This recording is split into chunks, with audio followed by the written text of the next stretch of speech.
Наверняка каждому из вас задавали литературный список на лето, но уж точно не все его читали. А вот ребята, участники конкурса «Лето и книга», все 3 месяца своих каникул старательно изучали родной город с помощью своих верных бумажных друзей. Кто же из них достоин звания лучшего читателя? Добро пожаловать на заключительный этап ежегодного конкурса летнего чтения централизованной системы детских библиотек Уфы «Лето и книга-2023».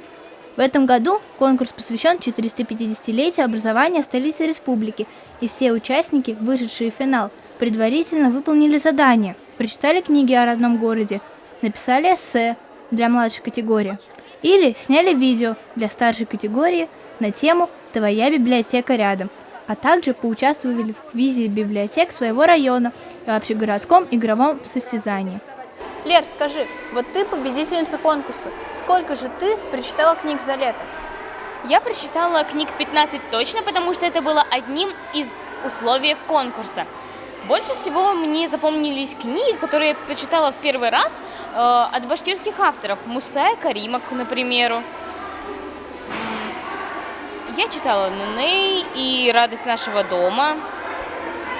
Мне, в общем-то, все понравилось. Я впервые участвую в таком конкурсе. Перед началом праздничной церемонии ребята еще раз демонстрируют свои знания родного города. В фойе кинотеатра работают 6 площадок по числу хорошо знакомых каждому уфимцу мест. Там ребята проходят различные мастер-классы, а под конец мероприятия состоялась заключительная церемония награждения, на которой были объявлены имена игроков финального городского квиза «Я в этом городе живу». Вот они, наши юные знатоки. Награждение лучших читателей и лучшей библиотеки 29-го ежегодного городского конкурса летнего чтения «Лето и книга-2023». Тимур, а чем тебя так привлекает чтение и ходьба в библиотеку? Не знаю, мне очень нравится читать книги, так как, читая книги, ты всегда что-то новое узнаешь. Любые книги.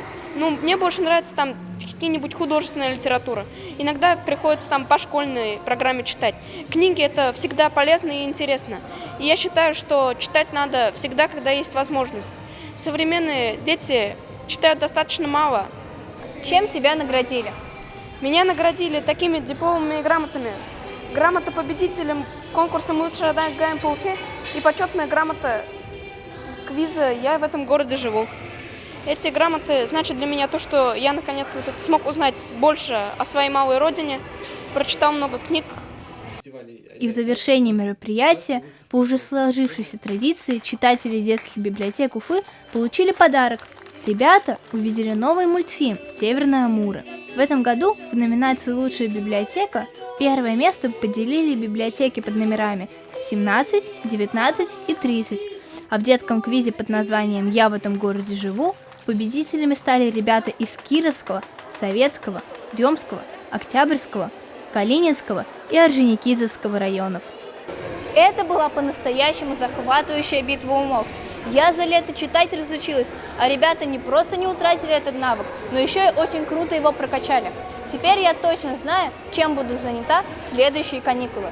Самир Сидикова, Артур Курбанов, специально для Горы новостей.